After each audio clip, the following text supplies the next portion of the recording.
Buenas noches, ¿se me escucha ahí? ¿Bien? Bienvenidas, bienvenidos a Casa Árabe, a esta conferencia Alta Tensión en Oriente Medio, que, bueno, pues hemos decidido un poco inaugurar nuestras conferencias de corte de tipo político con un tema que desde luego es muy candente, que está desde inicios de este año, que casi con el comienzo de este año irrumpió en nuestros telediarios y titulares internacionales y nacionales, y es que, claro, no es para menos.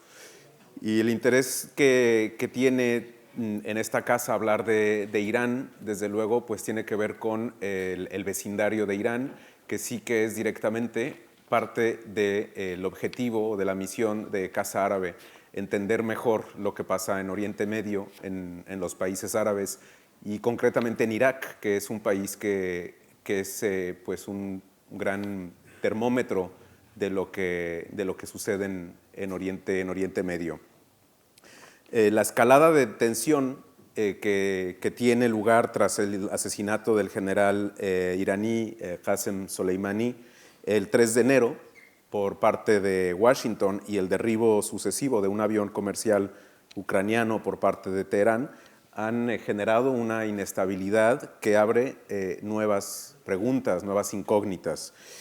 Algunas variables de esta compleja ecuación y que vamos a discutir hoy son la crisis de credibilidad y las manifestaciones populares en Irán, el papel de las fuerzas Quds de la Guardia Revolucionaria iraní en la región, las implicaciones para países vecinos, como decía, como Irak, y estas relaciones intricadas entre Washington y Teherán, y también el histórico acuerdo internacional para impedir que Irán disponga de armamento nuclear. Trataremos también de tocar este tema.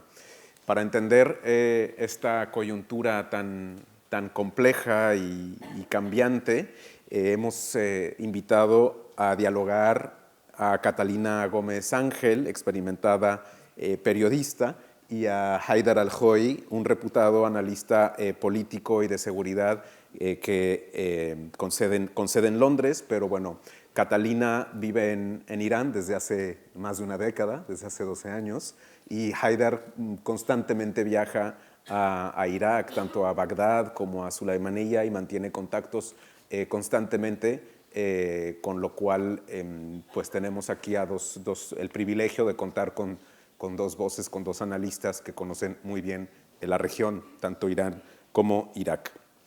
Catalina quizás se enfoque más en Irán y Haidar en Irak, pero por su cercana imbricación, sin duda comentarán uno sobre el país que le toca al otro, y aunque no contamos con un experto sobre Estados Unidos, también pondremos sobre la mesa interrogantes que seguramente ellos también sabrán abordar desde su experiencia y sus fuentes. Primero vamos a hablar un poco de lo que desata esta crisis, ¿no? Que es la muerte de Soleimani, una figura que cobró una enorme dimensión en Oriente Medio durante las últimas décadas. De joven, Soleimani jugó un papel clave en la Revolución Islámica y en la guerra Irán-Irak, y muchos en Irán lo recuerdan como un héroe de guerra que protegió la identidad de la revolución. También es cierto que esto es parte de la propaganda, de lo cual nos va a hablar Catalina, pero también era un general de división con, vamos a decir, una personalidad bastante marcada, muy peculiar, comandante de esta fuerza Quds, responsable de operaciones extraterritoriales y reconocido incluso por occidentales como un brillante estratega. También es cierto que fuera de Irán era odiado por muchos y considerado como el principal arquitecto del caos en la región. Pero bueno, pues bienvenidos a los dos. Gracias, Catalina. Thank you, Haidar, for being here. Catalina, ¿qué representa Soleimani para los iraníes? Yo quiero empezar con un ejemplo en noviembre pasado, cuando ya estaban las protestas en Irak, en el marco de la plaza de Tahrir en Bagdad. un día especial, hubo un partido de fútbol de las eliminatorias del Mundial, si no estoy equivocada, entre Irán e Irak. Se jugaba en Kuwait y eran todos los que en la plaza de Tahrir lo llaman el frente de batalla, donde estaban los más jóvenes luchando contra el ejército para ganar terreno. Todo el mundo se vino a la plaza, pusieron pantallas gigantes y pasaron el partido en una festividad que yo no había visto en Bagdad en mi vida, en las veces que había estado. Y obviamente pues esta gente apoyando al equipo de Bagdad diciendo: Irak es la gente de Tahrir, Irán es el gobierno iraquí. Ese día habían muchísimas pancartas de muerte a Soleimani, abajo a Soleimani. ¿Por qué? Porque en ese momento Qasem Soleimani, que además de ser un respetado militar y con muchísima influencia en las milicias, especialmente de chiitas influenciadas por Irán, un grupo de ellas, pues estaba jugando un papel muy importante en hasta el momento sostener en su puesto al primer ministro al-Mahdi, y estaba jugando un papel para mantener el status quo del gobierno iraquí, a pesar de lo que pedía la plaza de Tahrir. Era un cambio institucional, un cambio en gobierno, una reforma en la ley electoral y un cambio de toda esa estructura dividida por sectas que se había creado después de la invasión norteamericana en el 2003 y todos estos últimos 16 años que ellos decían que había sido un fracaso. Voy a Irán. En Irán en ese momento es el 15 de noviembre, gana Irak el partido, gana 2-1, esto fue una gran celebración. Llego a Irán, hay protestas en Irán, 15 de noviembre, la gente se va a la calle a protestar por el alza del precio de la gasolina, de repente, sin anunciar, y no sabemos cuántos, pero miles de personas se tiran, se habla de 100 lugares de Irán, y la represión, como todos vieron en las noticias, fue grande. En 3 días esto estaba terminado. Amnistía Internacional habla de 300 muertos al menos, pero el gobierno iraní nunca ha dicho la cifra. Cuando empiezo a hablar con la gente y le cuento qué estaba pasando en Bagdad, y le digo, el sentimiento en Bagdad es: queremos nuestro país para nosotros de vuelta, no queremos americanos, no queremos iraníes y no queremos a Soleimani. Y la gente me decía: ¿cómo así que no quieren a Soleimani? ¿Cómo así que no quieren a Irán? Si nosotros luchamos, si nosotros los defendimos contra Daesh. La idea que tenían en Irán es que eran ellos, liderados por Qasem Soleimani, quienes lideraron esa batalla para luchar contra el Estado Islámico en Irán. Y entonces también es un gran ejemplo para entender qué representa Qasem Soleimani dentro de los iraníes, porque estas personas con las que yo estaba hablando no es gente que se caracterice por apoyar al régimen, por el contrario, es gente muy crítica, gente que si pudiera lucharía porque el país tuviera otra manera, otro tipo de gobierno, otra manera de hacer las cosas, pero esta gente no entendía por qué los iraquíes estaban en contra de Qasem Soleimani. ¿Qué representa Qasem Soleimani? Qasem Soleimani representa ese orgullo que para los iraníes es muy importante, ese orgullo que ha tenido su capacidad militar y de defensa contra muchos poderes externos, incluido Estados Unidos, pero también llámese otros enemigos que ellos consideran en la región. Es el representante de esa capacidad militar que pudo haber construido Irán en estas últimas décadas, especialmente en estos últimos años, en este contexto. Y también es un tipo que unificaba mucho al país porque era un tipo que la gente ni identificaba ni con la corrupción del sistema. Era un tipo que es un tipo piadoso, la gente lo veía como un gran religioso, pero sin caer totalmente en los extremismos. Era un tipo que era de la calle, que era un tipo que aparecía en las reuniones religiosas, que conversaba. Entonces, esta figura de Qasem Soleimani lograba unificar no solamente a la gente que apoya el sistema, sino que también mucha gente dentro, que está por fuera de ese sistema, lo apoyaba. Entonces, para esta gente fue un gran shock en el momento en que Qasem Soleimani es asesinado. Y también tiene otro elemento importante, y es muchos de esos jóvenes que nacieron después de la revolución hace 40 años, que vienen siendo educados en los colegios de Irán con ese sentimiento de antiestadounidense, muerte a América, porque todos los niños que van a los colegios públicos en Irán al principio pues son educados bajo estos lemas, ya luego cada cual escoge lo que quiera hacer. nunca habían visto realmente un ataque norteamericano directo a ellos. Habían visto la invasión a Irak, habían visto las sanciones económicas que son durísimas, criticaban cómo Trump había destruido de cierta manera el acuerdo nuclear sin realmente ninguna excusa, algo que estaba funcionando, pero nunca habían visto un ataque directo contra alguien que les pertenecía.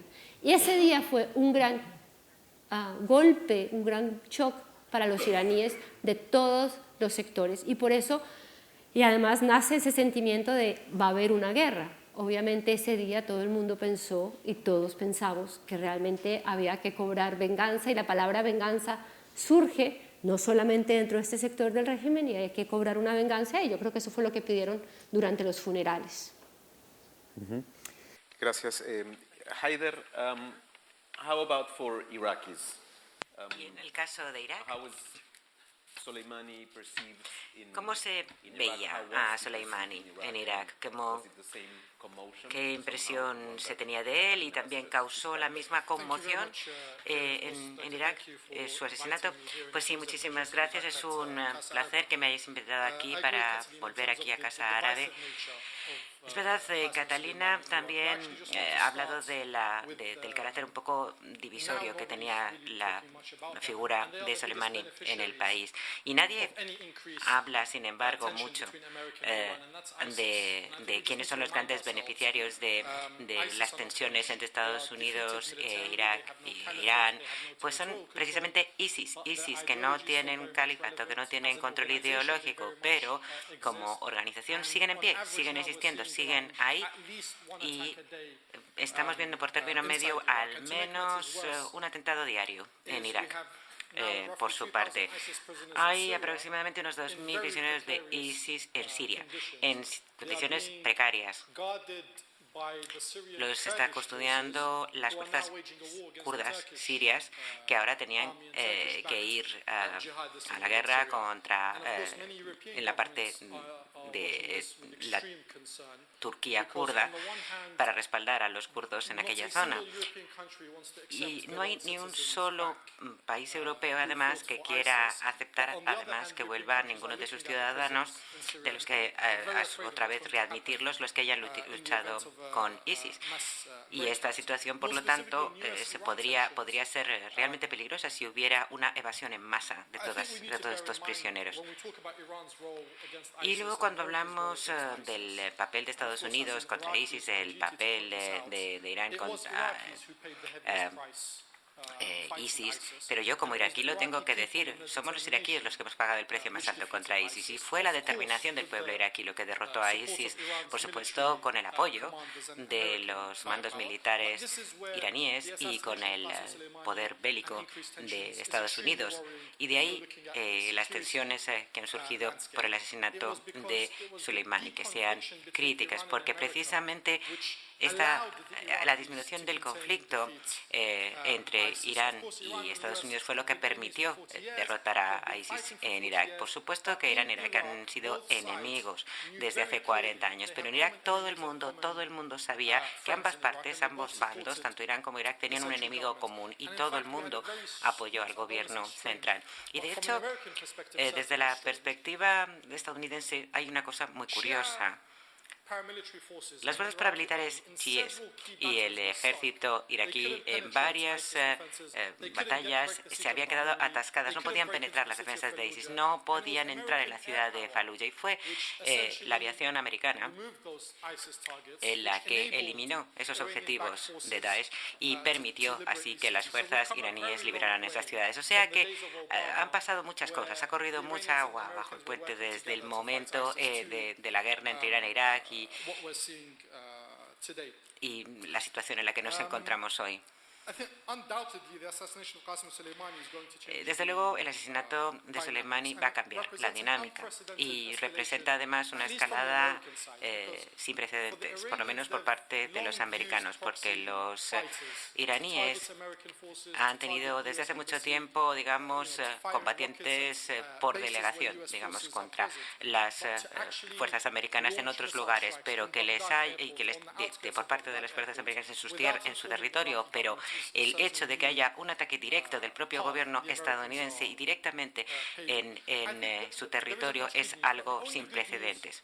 Y claro, todo el panorama es muy sombrío, pero lo único positivo después, tanto del asesinato como de la respuesta de Irán, es que parece que las cosas se han calmado, se han tranquilizado por lo menos por ambas partes. También Trump había amenazado atacar 35 objetivos dentro de Irán si Irán respondía. Irán no solamente dijo que lo que estaba haciendo era tirarse un farol e intentó y demostró su capacidad de atacar a los americanos si así lo querían, y por lo tanto las cosas han llegado a donde están ahora. Tanto el asesinato por parte de los estadounidenses de Soleimani como la respuesta de Irán eran ataques, se mire por donde se mire, ataques a Irak. Y en muchos lugares por ejemplo, se oye decir en muchas noticias, los iraníes han atacado 5 bases iraníes. No, se trata de bases estadounidenses en Irán. No, se trataba de bases iraquíes, y de hecho lo que han estado haciendo los americanos ha sido violar la soberanía iraquí. Los iraquíes siempre están pagando el precio que todo esto cuesta, porque cada vez que hay tensión entre Irán y los Estados Unidos, Irak es el que acaba pagando el pato, es el que acaba teniendo que ser la víctima de todas las repercusiones, es el que paga las consecuencias. Lo que hubiera querido hacer Soleimani es quitarse de en medio a las fuerzas estadounidenses a lo largo antes de morir, pero no ha podido ser. Y lo que sí que estamos viendo es grandes esfuerzos en el Parlamento y en el Gobierno y desde muchos bandos de tratar de quitarse de medio a los americanos del país y deshacerse de su presencia. De hecho, se envió una delegación del Parlamento iraquí a Estados Unidos para hablar del tema. Pero ¿qué ocurre? No, Estados Unidos les dijo, miren, le respetamos su soberanía, pero no compartimos su decisión y básicamente nos vamos a quedar en territorio iraquí lo que nos apetezca. Y en el caso de las tensiones entre Irán e Irak, el asesinato de Soleimani ha reactivado mucha de la presión en el país. En octubre del año pasado, las protestas contra el gobierno fueron masivas por todo el país, pero sobre todo en la capital, en Bagdad. Los objetivos de esas protestas eran el gobierno iraquí, por supuesto, la corrupción, las prácticas sectarias, la falta de servicios, y se estaban atacando al sistema iraquí, pero al mismo tiempo también por debajo había mucho ataque a Irán y estaban hablando básicamente también de Soleimani en las protestas. Todo esto estaba por debajo de esas manifestaciones. Pero después del asesinato de Soleimani, y probablemente esto es algo que se conozca en el futuro como un momento clave históricamente en el proceso de Oriente Medio, es un punto de inflexión, porque hasta cierto punto lo que tenemos son las milicias proiraníes que han sido responsables de la represión de los movimientos de protesta, no solamente matando, sino también intimidando, deteniendo activistas clave. Pero después del asesinato, cuando la presión sobre los gobiernos estadounidenses aumentó, los líderes de las milicias pro-iraníes en Irak fueron realmente y probablemente esto no lo pretendían los americanos, pero esto ha hecho que los chiíes de Irak estén más unidos entre sí, y esto, por supuesto, va a ser beneficioso para Irán. Porque incluso en ese voto en el Parlamento no aparecieron los kurdos, muy pocos suníes, y al final, durante mucho tiempo se había ido alejando de la dinámica etnosectaria en Irak, y ahora parece que eso estamos volviendo a ello. Los kurdos y los suníes están viendo cómo los chiíes están actuando y reaccionando como grupo, y me temo que vamos a volver al ojo por ojo, a los días de esas relaciones. de poder, de esa dinámica.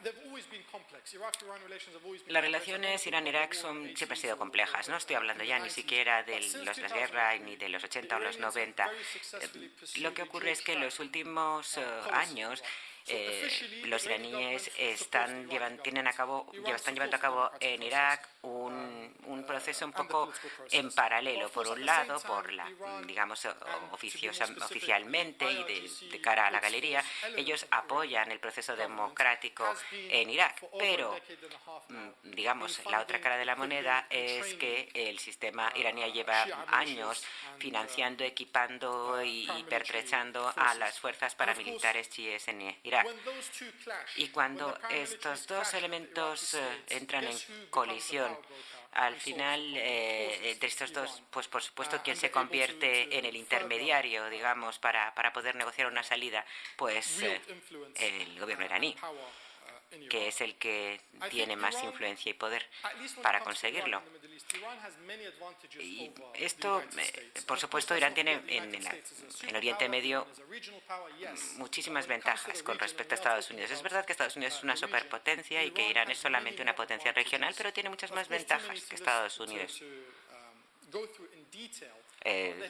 No voy a entrar en detalles, pero son políticas, económicas, culturales, lingüísticas, sociales, militares, religiosas. Hay vínculos de todas estas características entre Irán e Irak y con el resto de la región. Y esto les da una capacidad de sortear los escollos mucho mejor que a los americanos. Y luego está también lo que es la propia índole de lo que representa Irán y lo que representa Estados Unidos. Y por eso Irán va a poder jugar mucho mejor sus cartas en la región que Estados Unidos. Los americanos siempre tienen además que estar preocupándose por los ciclos electorales a 2 años, a 4 años. Y en Irán eso no se les tienen que preocupar de las elecciones. Bueno, por lo menos no en cuanto a que vaya a cambiar drásticamente su política. Además, Irán es una teocracia y ellos pueden utilizar el arma de la paciencia estratégica que no tienen los americanos. Y para concluir, me gustaría decir que Irán son muy inteligentes, muy estratégicos, etcétera, pero tampoco no son un actor súper inteligente y que sepa siempre lo que va a ocurrir con 5 movimientos de ajedrez antes de que vaya a ocurrir. No, Irán sí, por supuesto, son muy listos, pero ellos lo que están haciendo sobre todo es aprovecharse de los errores que han cometido los americanos. Y precisamente dentro de unos meses nos vamos a dar cuenta de que el asesinato de Soleimani es uno de los mayores errores que hayan podido cometer, porque además represalias, bueno, nadie estamos ahora hablando de que haya una guerra directa entre Estados Unidos e Irán, pero si estamos hablando de guerras por delegación, de milicias, etcétera, bueno, por supuesto, Irán puede y tiene y quiere, digamos, tener la posibilidad de actuar con toda su capacidad militar en la región. Y pase lo que pase, van a tener la sartén por el mango. A pesar de toda la crisis económica grave, a pesar de toda la enorme presión a la que están sometidos. Y aquí es una cosa que es importante agregar. Qasem Soleimani es una figura creada, obviamente es un gran general. Bueno, era, ¿no? Bueno, era un gran general. Muy respetado, un gran estratega, llamaban quienes pelearon con él, un tipo que era muy respetado por los hombres en el frente de batalla porque siempre estaba en el último lugar del frente de batalla sin un chaleco antibalas, era un hombre que siempre daba ejemplo a sus hombres, pero también no es el único hombre que pertenece ni a los guardias revolucionarios ni a las fuerzas Quds. Él gana protagonismo en el marco de la guerra siria y especialmente cuando el Estado Islámico entra a Irak. Irán empieza a perder muchísima gente, especialmente en Siria en 2013, 2014, 2015, y esta gente llega a empezar a ser enterrada en Irán, y aunque ellos lo callan, es imposible en poblaciones donde hay 5.000, 6.000, 10.000 habitantes ocultarlo. Llegan los entierros que ellos llamaban los defensores del haram. El haram era el haram de Zainab en Damasco. Ellos lo mostraban como si estuvieran en Siria defendiendo estos lugares sagrados del chiismo, a pesar de que estuvieran en Alepo a cientos de kilómetros, bueno, de donde estaban estos lugares, pero así lo mostraban. Entonces, en ese momento, Qasem Soleimani se empieza a convertir en una figura emblemática que el mismo sistema iraní crea, a punta de propaganda, videos, le crean Twitter, le crean Instagram, empiezan a contar sus historias, pero a pesar de que es el más respetado, una persona muy respetada también dentro de todo lo que Irán llama la resistencia contra el imperialismo y contra Israel, que incluye Hezbollah, las milicias iraquíes en Siria, en Yemen, pues Qasem Soleimani no es solamente el único. Hay mucha gente y otros generales que como él empezaron durante la guerra con Irán e Irak en los 80, todos surgen ahí, todos crean y se especializan en la guerra de guerrillas, en esta especie de contrainsurgencia, a manejar este tipo de conflictos de una manera muy brillante. Y él no es solamente el único. Sabemos que hay mucha gente que está detrás, en la sombra, que a Irán no le ha convenido por muchas razones que salgan.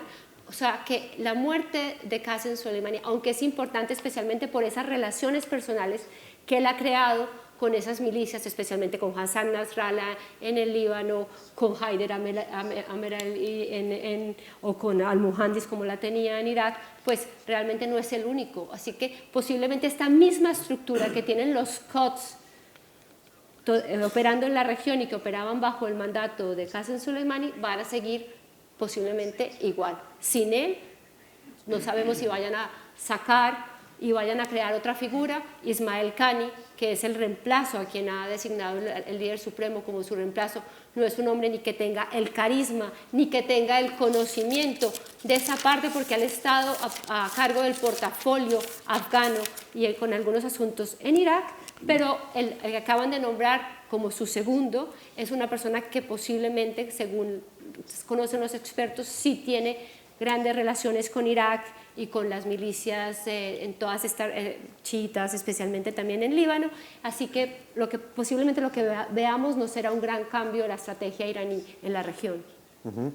Y yo quisiera retomar algo de lo que mencionó Haider, que fue la decisión del Parlamento iraquí, que aprobó una resolución 2 días después del asesinato de Soleimani, pidiendo al gobierno, o sea, al gobierno de Irak, que expulse a las tropas extranjeras del país.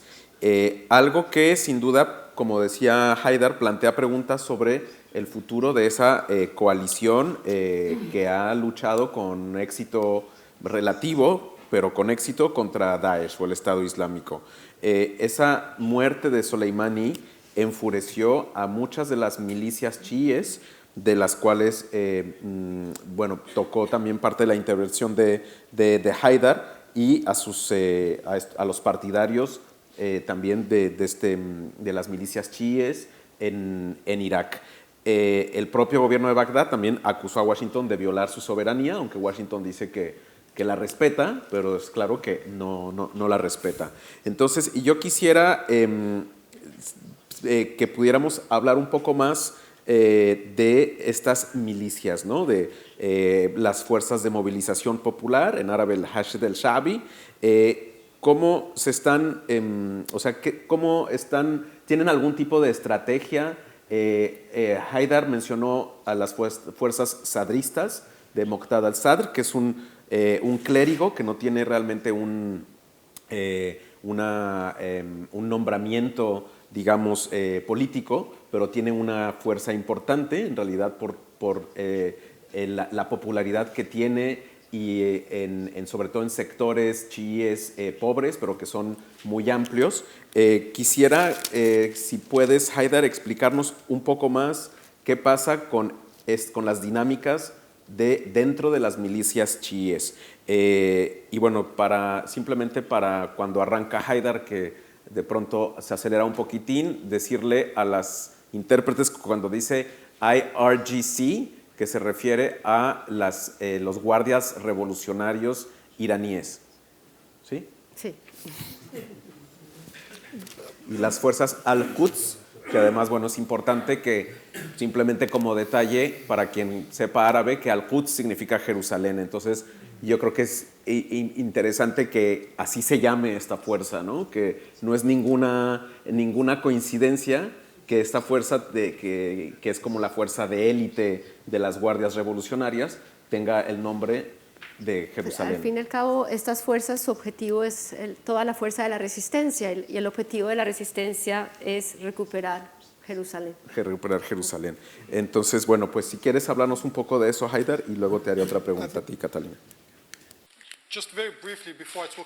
Muy brevemente, quería decir algo antes de hablar de todo lo que me has preguntado en Irak. Algo con respecto a lo que decía Catalina. Soleimani es un poco el paradigma de lo que sería un mártir. Y como sabían que esto podía ocurrir, el gobierno iraní llevaba preparando mucho tiempo su sucesión. O sea que no van a cambiar mucho las cosas. Pero Soleimani tampoco se convirtió en Soleimani en un año, ni en 10. Se han tardado décadas en crear ese estatus de figura de culto. Y por lo tanto su sucesor estaba claramente ya preparado antes. En cuanto a estas dinámicas de las fuerzas chiíes en Irak, es imposible sobreestimar la importancia de su influencia. Hay una corriente anti-iraní muy fuerte en los movimientos contra el gobierno, y eso tiene mucho que ver con las fuerzas, con las milicias que estaban disparando contra las personas, intimidándolas, acosándolas. Después de los incidentes de Tahrir hablamos de aproximadamente 500, 600 personas muertas. Y se trató de fuerzas de seguridad que asesinaban a manifestantes, pero al mismo tiempo no fueron solamente los asesinatos, fue violencia, hubo también una violencia tremenda de los propios manifestantes contra estas fuerzas, hasta los chicos jóvenes. A veces lincharon a dos miembros muy destacados de las fuerzas paramilitares y los mataron a palos. O sea que hay mucha violencia ahí. Y toda esa tensión, se hablaba incluso potencialmente de una potencial guerra entre los sadristas y las otras facciones chiíes, es decir, una guerra fuerzas chiíes contra fuerzas chiíes. Es decir, que los manifestantes puede que no tengan armas, pero como organización eso de por sí ya es un arma. Y entre los sadristas y las demás fuerzas, las que son los mandos proiraníes, es donde puede haber más conflicto. Y por supuesto los iraníes están muy preocupados por ese factor desestabilizador. Es decir, que nos encontramos en esa situación, digamos, de compás de espera muy tenso, y para ver qué ocurre con estos líderes de las fuerzas paramilitares que van a hablar con Sadrik para ver cómo pueden echar a los americanos, y no van a andarse con rodeos. Si no los pueden expulsar por las buenas, se dedicarán a utilizar otros medios mucho más drásticos. O sea que, viendo un poco el gran panorama, parece que sí que ha habido están coincidiendo aquí las fuerzas chiíes, cosa que no lo habían hecho antes. Es decir, que tenemos ahora un bloque chií mucho más cohesionado, y luego habrá que ver cuáles son las reacciones de los suníes y de los kurdos. Y visto así desde la perspectiva más distante, la cosa no pinta bien. Bien, ¿y cuáles serían las principales diferencias entre los sadristas y los demás fuerzas chiíes? Es decir, ¿cuáles son sus principales elementos de disensión? ¿En qué tienen objetivos distintos? Es una muy buena pregunta, porque hay muy poco que les separe. Es Irán, básicamente, lo que los separa. Si sacamos a Irán de la ecuación, uno de las fuerzas chiíes más poderosas eran zadristas, y se llamaban a sí mismos zadristas, de los que ahora se les oponen. Es decir, que básicamente estamos hablando de personas chiíes de Irak que no tienen educación ninguna, que viven en las zonas más pobres del sur. Y la división yo creo que empezó por el tema de Irán en 2004. Eran fuerzas que todos juntos estaban luchando contra el gobierno. Y en un momento dado los zadristas dejaron de recibir órdenes, de seguir las órdenes de Irán. Y ahora Zadri ya no está en manos de Irán, a pesar de que le están financiando, de que le estén respaldando, pero él los critica a Irán abiertamente. Hay muchas diferencias, sí, tanto de procedencia socioeconómica, culturales, etcétera, pero Me gustaría agregar dos cosas importantes. Yo creo que ustedes no hemos hablado de que durante la invasión norteamericana después Muqtada Sadr era el que lideraba el Mahdi Army, que fue aquel que lideró y luchó bastante y atacó y le hizo bastante daño a los norteamericanos. Eso es importante. Luego el Mahdi Army de ahí obtiene realmente su poder y su fama, ¿no? Su poder. Luego los desmantela en el marco de la guerra contra ISIS y ellos no participan realmente en la guerra contra ISIS, sino que dan apoyos en algunos lugares, pero ellos no participan en la misma capacidad como lo hace Saif al-Haq o Katiba Hezbollah o la misma Badr. Ellos se mantienen un poco, incluso también en la guerra en Siria, hablando con algunos combatientes de Mahdi Army y de Badr, la orden de Muqtada Sadr era: si usted quiere ir a Siria, vaya por su cuenta, pero nosotros, como hacen otras milicias iraquíes, no mandan directamente esas milicias. Y hay otro punto importante para agregar acerca de Sadr. Él lidera esta coalición Sairun. Sairun fue la más votada en las elecciones parlamentarias del 2018, en una unión también con los comunistas, y era una coalición bastante amplia, que su discurso básicamente era: no América, no Irán.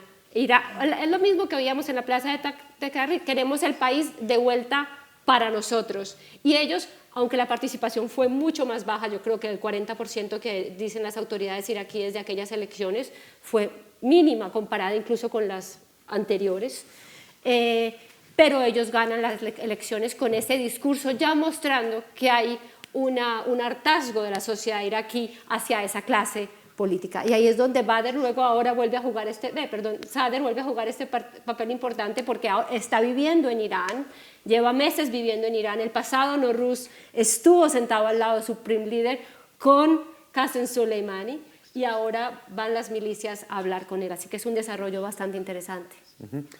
Catalina, yo quería preguntarte, aunque como bien dijo Haidar, se tiende a ver a los iraníes como, o a Irán como una entidad que lo sabe todo 5 jugadas antes, quizás porque inventaron el ajedrez, ¿no? Pero en realidad, dicen, no son tampoco tan visionarios, ¿no? Pero me gustaría preguntarte, ¿qué está haciendo ahora o qué planea Teherán para aprovechar este momento en el que desde el Parlamento iraquí han dicho que no quieren más a los estadounidenses, ¿no? ¿Qué tipo de estrategia están pensando? Todavía es bastante rápido, pero si uno lee entre líneas el discurso del líder supremo el pasado viernes, que él solamente va a hacer esta oración de los viernes en Teherán, en momentos muy estratégicos en Irán. Lo ha hecho, esta fue la 3ª vez en los últimos 10 años que lo hace. Entonces, si uno lee entre líneas, ¿qué están buscando? Primero, que están buscando, después de 40 años, Irán ha jugado con la figura de los mártires de la guerra con Irak, como fundamento, como pilar de ese sistema, de esa parte de la sociedad que defiende al régimen, que está listo para ir a luchar. Pero obviamente después de 30 años, 30 y pico de años que se acabó la guerra, esto se va desgastando. Estas nuevas generaciones que vienen, pues sus padres fueron a la guerra, pero ellos no la vieron, tienen otros intereses, tienen sus intereses económicos. Entonces, Qasem Soleimani ya no son muchos muertos, es un mártir. Y entonces ahora el eslogan que es: todos somos Qasem Soleimani. La nueva generación de estos niños, lo que repiten en las funerales de Qasem Soleimani es: mi hijo también va a ser Qasem Soleimani. Entonces están aprovechando esta situación para crear ese espíritu de la resistencia, el espíritu contra el imperialismo y estos ataques, para volver a ponerle gasolina y crearle otra vez crearle motivos y razones a la población, especialmente a esta juventud, para luchar y seguir en esta dinámica de la resistencia. Y otro que si uno ve lo que está diciendo el líder supremo, que fue importante, diciendo, es esta gente la que lucha por la resistencia, los que son, entre comillas, los verdaderos iraníes. Entonces, el líder supremo, que ya ha dividido la población en otras ocasiones, lo dividió en el 2009, cuando la gente que salía a la calle a protestar fue muy dura con ella, en esta ocasión vuelve y va a ser muy dura con ella, más o menos diciendo que es esta gente la que está lista a pelear por Irán y por la resistencia, los que son realmente los que están luchando y los verdaderos iraníes. Y luego está mandando mensajes a la gran comunidad joven de Oriente Medio y musulmana, no solamente chiitas, sino que ahí no hace diferencia entre sunitas y chiitas, de entender ellos el poder de Irán, que es el único potencia que él dice que ha podido atacar a Estados Unidos de la manera como lo atacó, y que también esta juventud puede ver la arrogancia de Estados Unidos y defender la importancia de defender el Islam. Entonces, ahí vemos varios discursos juntos que está buscando crear un momento en esta juventud, no solamente en Irán, sino en toda la región, para congregarla en este objetivo común, que era el objetivo de Qasem Soleimani, que es esta resistencia contra este imperialismo. ¿Lo va a lograr? Es una gran pregunta, porque vimos lo que pasó con el avión en el momento que los iraníes, los guardianes revolucionarios, reconocen que tumban este avión, pero además después de 3 días de haber mentido, literalmente, haber acusado a los otros de mentirosos por haber dicho que posiblemente habían derrumbado el avión. Entonces, hay parte de la estrategia en Irán no les funciona tan bien. Bueno, hablando de resistencia, ya que has mencionado esto, aunque viene... me gustaría que habláramos no de la resistencia a la que invita el jefe, el líder supremo, sino a la de las calles, ¿no? Si podemos hablar un poco de estas protestas en las calles y qué diferencia las protestas de noviembre de 2019 a las que tenemos hoy, ¿no? Y que han sido también, entiendo, por estos 3 días entre que matan a Soleimani y derriban el avión ucraniano, ha habido un cambio también muy radical en las calles, ¿no? ¿Qué es lo que se respira ahora mismo en estas protestas? Yo creo que más que el derrumbe del avión, que si en ese momento lo hubieran aceptado como un error humano, pues la gente básicamente hubiera sido muy triste, el dolor grandísimo, pero yo creo que la gente lo hubiera aceptado más. Yo creo que fueron tan radicales en la manera como lo negaron, que cuando lo confesaron, para los iraníes es como si se hubiera caído una cortina, no solamente una cortina de una mentira que les habían metido por 3 días, sino algo que han venido jugando con ellos durante muchos años, porque es la manera como el sistema afronta las realidades, afronta los problemas. Se había afrontado las protestas del 2019, de noviembre. Dijo, estos son protestas que son impulsadas desde afuera por los grupos opositores. Estos no, bueno, sí hay gente que normal, pero la mayoría son orquestados desde afuera, y quisieran venderlo como si no fuera realmente el resultado de un movimiento popular y de un hartazgo, y no solamente de un hartazgo hacia la clase política, hacia la corrupción y hacia la represión, sino también hacia la situación económica del país, que la gente no solamente relaciona con las sanciones económicas, que obviamente han hecho muchísimo daño, sino que la gente también relaciona con el mal manejo y con la misma corrupción del sistema. ¿Qué pasa? La gente que sale a protestar en Irán digamos, en el 2017, 2018 y 2019, áreas rurales, barrios más con muchas dificultades económicas, una clase social, una media que se ha visto muy afectada por la situación económica y ha perdido muchísimo poder adquisitivo, que se siente básicamente que no tiene nada en este momento, que tampoco tiene trabajo, que no tienen oportunidades. Ese es el sector de la población, gente que no le llevan meses sin pagar un salario. Ese es el sector de la población que sale a protestar. ¿Qué pasa con la clase media, educada, urbana? No saben quiénes son ellos. Hay tanta división entre esas clases de la sociedad que no saben identificar quiénes realmente están en la calle, y sienten temor de perder lo poco que tienen, el estatus que tienen. y tienen temor de terminar convertidos en Siria y en Irak. Entonces, a pesar de que no están de acuerdo con el sistema, no se atreven a salir a la calle. Pero en el momento que pasa lo del avión, la mentira, y sobre todo porque el avión estaba lleno de jóvenes como ellos, clase media, educada, gente que había emigrado a Canadá o a otros países a estudiar o a hacer una vida mejor, todos se sienten atacados. Y realmente la gente que vimos en la calle los primeros días fueron estudiantes, universitarios y gente lo que llaman en Irán hoy en día celebrities. ¿Qué son los celebrities? Los celebrities son actores de cine, escritores, gente de lo que podríamos llamar del sector intelectual, que juegan un papel muy importante en Irán, especialmente en las redes sociales, contra los que el régimen ha venido jugando un papel importante para desacreditarlos frente a la sociedad en los últimos meses. Entonces, ellos salen y luego ya el día de que van a Zaidi Square ya hay muchísima más gente de otros sectores de la clase media. Entonces, esa es la gran diferencia entre las protestas del 2019 a las protestas que vimos ahora.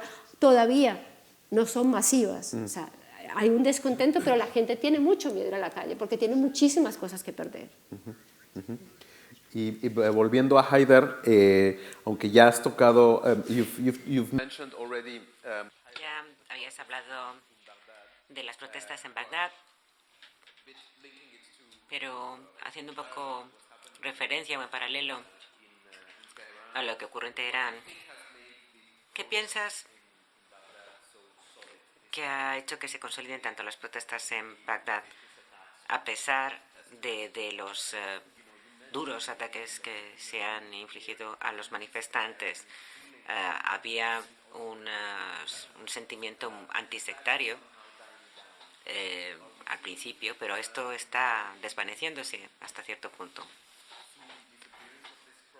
¿Crees que estas protestas van a acabar disipándose o qué piensas? ¿Qué impresión te da de estos movimientos de la calle? Bueno, dándole bastante la vuelta a la cuestión, las protestas cuando empezaron tenían también un poco, muy indirectamente que ver con Irán. Según el propio asesor del primer ministro, digamos que la gota que colmó el vaso en cuanto a ese sentimiento contra el poder establecido fue que precisamente el jefe de los sectores de las fuerzas antiterroristas, unas unidades financiadas, formadas, etcétera, por Estados Unidos, pero muy populares, sobre todo en las zonas suníes, donde estuvieron luchando contra ISIS. Pues bien, el deponerle le fue depuesto y eso fue su deposición, su destitución fue realmente lo que colmó el jarrón para los iraquíes. Eran jóvenes que estaban muy encolerizados, que no tenían trabajo, básicamente esos son los que se lanzaron a la calle, los que no obtuvieron nada del cambio de régimen político a partir de 2003.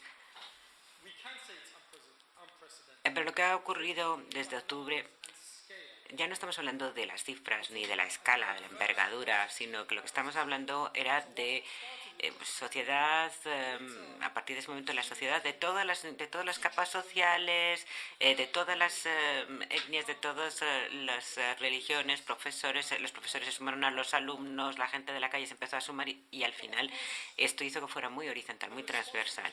Las respuestas a estas protestas, a estas manifestaciones fueron muy similares a lo que ocurrió en Irán en cuanto a las acusaciones que se lanzaron contra ellos.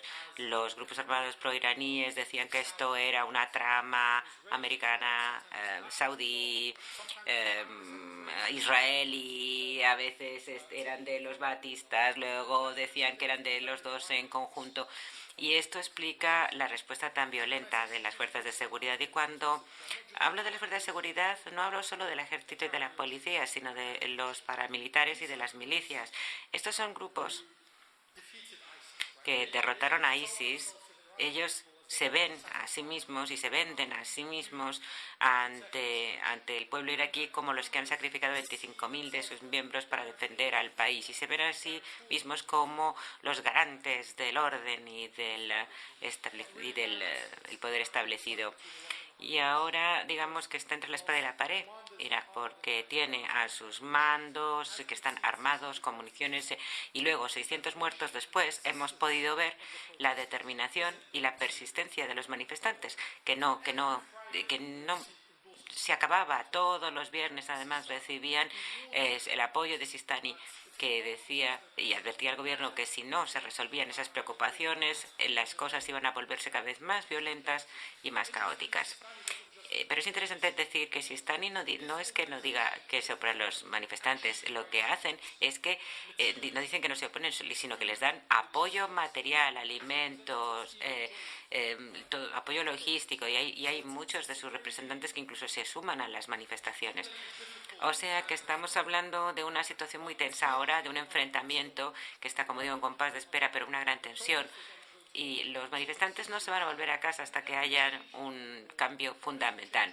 Cualquier promesa de cambio que hayamos visto hasta aquí desde el gobierno simplemente nos vienen a enseñar lo muy lejos que están de la realidad. Y dicen, bueno, vamos a crear puestos de trabajo, porque eso es lo que piden los manifestantes. ¿Pero qué hacen?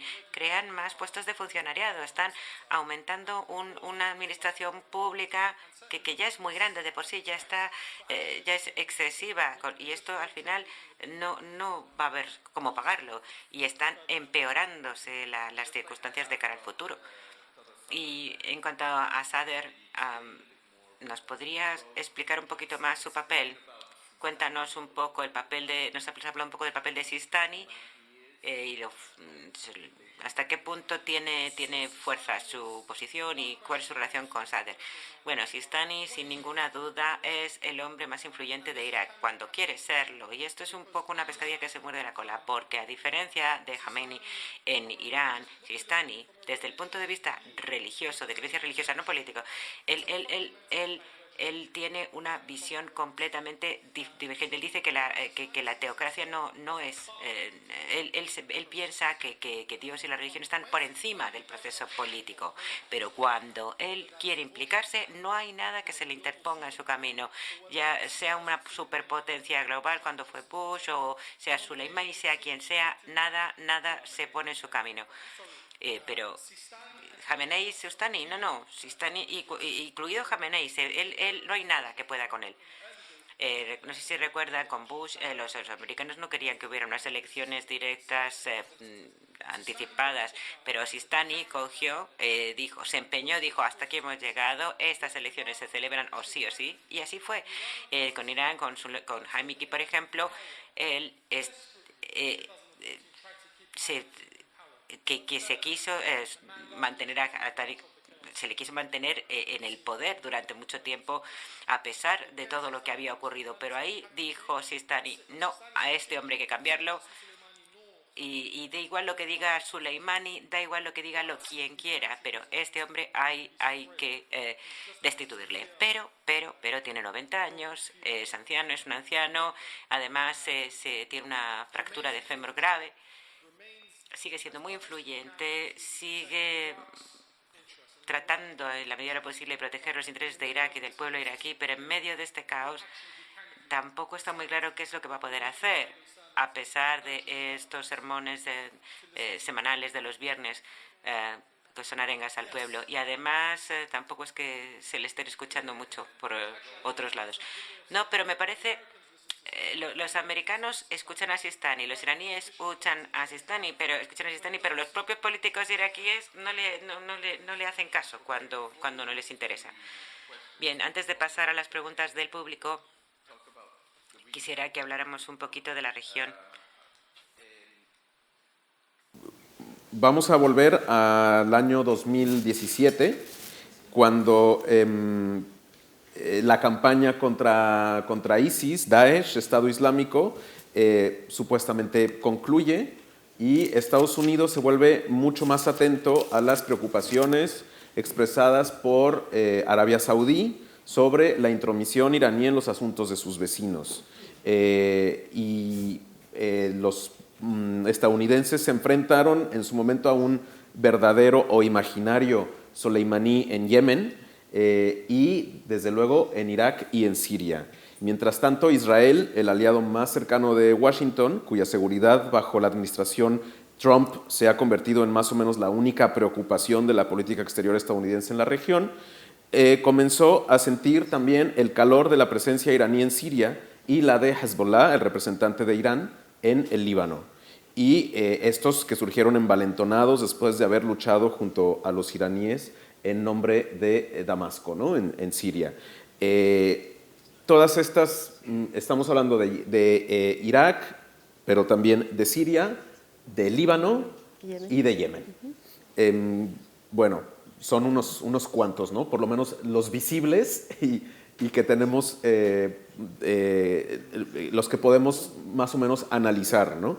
¿Cómo ven entonces, después de, también lo han tocado en lo que llevamos de discusión, la capacidad comprobada también de Irán de lanzar misiles con precisión, como acaban de hacer en enero? Entonces, con todo esto digamos, en la ecuación, ¿cómo ven estos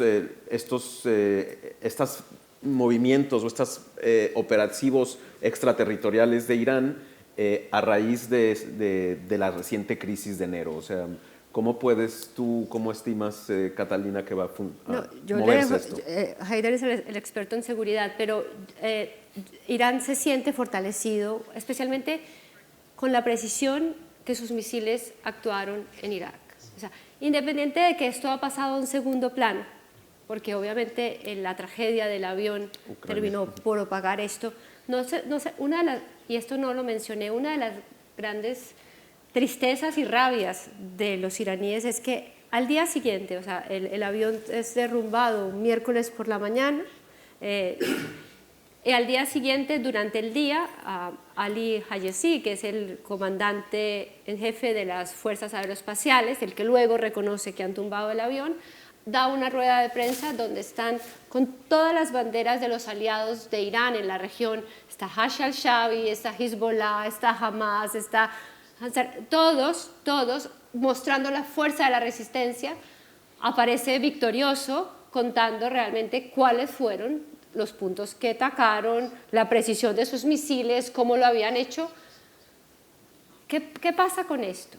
Realmente sí lo hicieron, y es realmente la primera vez que Irán logra un ataque de semejante precisión y de despliegue armamentístico. Pero obviamente esa sonrisa de este general en la prensa, en la portada de todos los periódicos, pues crea esta insatisfacción mayor dentro de la población y hace que esa victoria que los iraníes consideran, de la que sigue hablando el líder supremo el viernes pasado, se haya opacado un poco, pero sí es un mensaje muy grande para los otros países de la zona.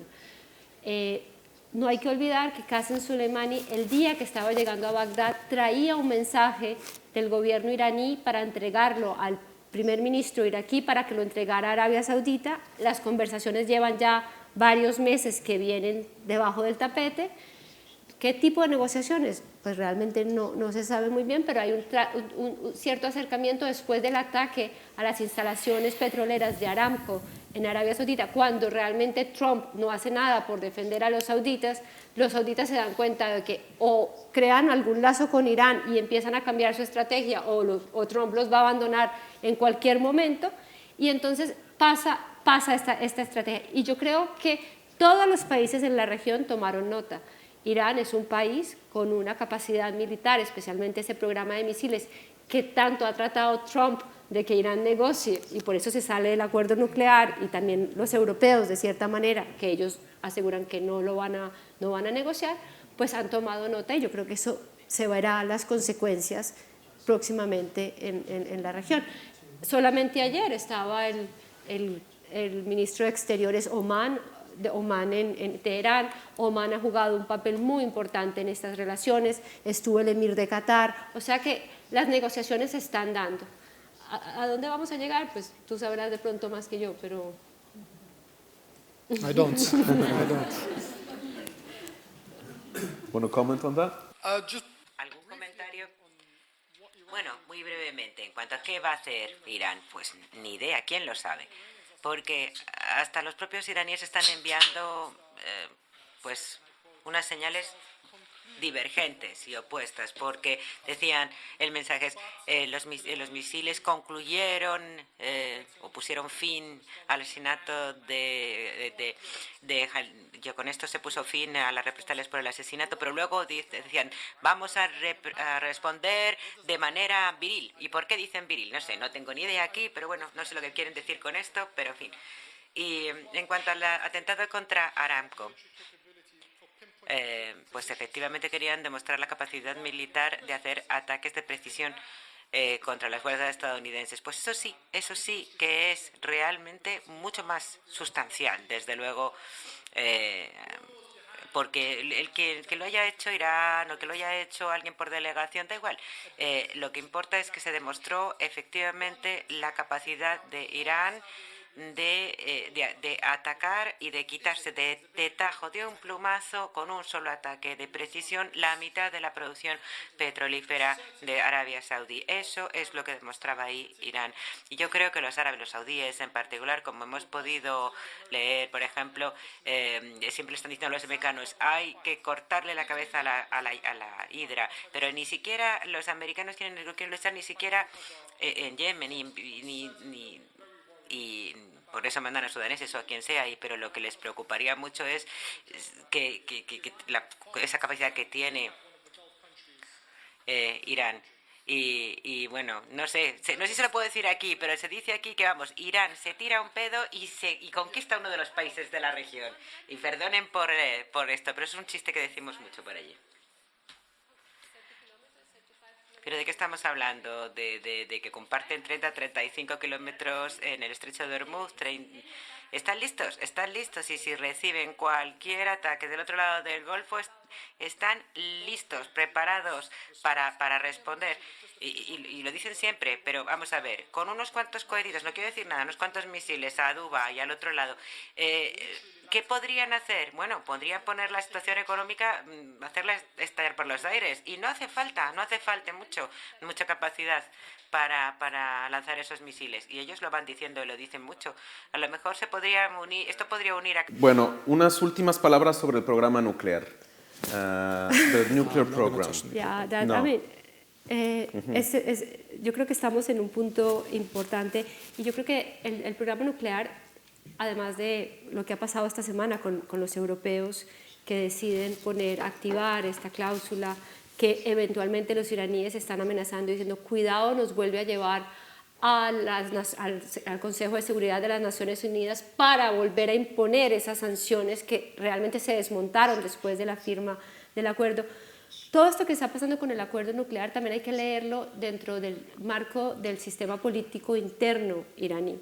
No se nos olvide que en Irán hay una gran división, hay una gran pelea por el futuro del país. Rouhani es una persona que llegó vendiendo y prometiendo este acuerdo nuclear. Trump se sale, les desbarata toda su estrategia. Ellos, después del 2018, en mayo, cuando ya prohíbe que Irán venda su petróleo y realmente las sanciones empiezan a ser mella verdadera en el país, en ese momento los iraníes, también presionados por la parte más radical y por el líder supremo y por todos ellos, empiezan a hacer estos retrocesos en sus compromisos del acuerdo, pero también Irán insiste en que él quiere permanecer en el acuerdo por más que sea. Y esto hace parte también de una lucha interna entre Rouhani y Zarif contra los más radicales que hay en Irán. Sería una gran pérdida para todo el sector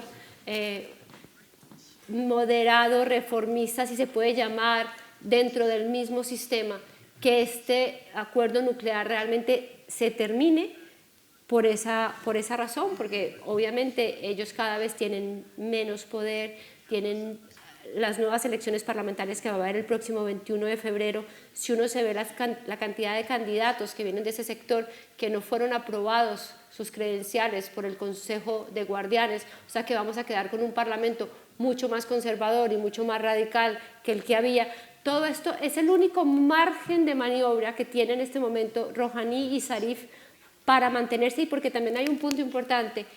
No soy muy experta en el tema, pero hay un momento en que Irán, creo que en el 2020, en el marco de esas sanciones se le levantan las restricciones para comprar armas.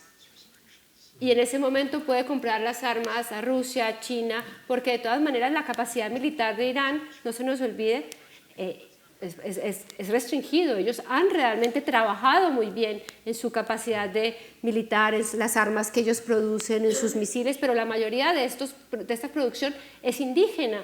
La capacidad de aviación de Irán es mínima, todo esto viene de las épocas del Shah, de hace 40 años, Irán no realmente ha comprado aviones en estos 40 años, entonces su capacidad militar de Irán no es tan grande como la gente piensa, su capacidad para pelear guerra de guerrillas y los misiles por eso son tan importantes. Entonces, tanto estas restricciones para comprar armas como la pelea política interna que hay en Irán, es importante para ellos mantenerlo y por eso Zarif es tan concreto con los europeos. Hoy volvió y les mandó un mensaje diciéndoles: ustedes están siendo presionados por los Estados Unidos, ustedes están cayendo en el juego de ellos, ¿cómo se quieren mostrar fuertes si realmente están?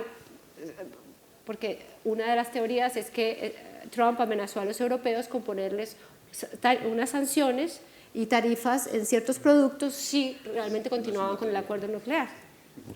Entonces, y en esta pelea, y esto va a seguir así por un tiempo, Irán por el momento no quiere salirse del acuerdo nuclear, pero cada vez son más potentes las voces. Si uno habla con escuadras revolucionarios, con gente más conservadora, dicen: en 2 o 3 semanas haremos el anuncio y nos retiramos del acuerdo nuclear. Esto también es parte de la retórica, pero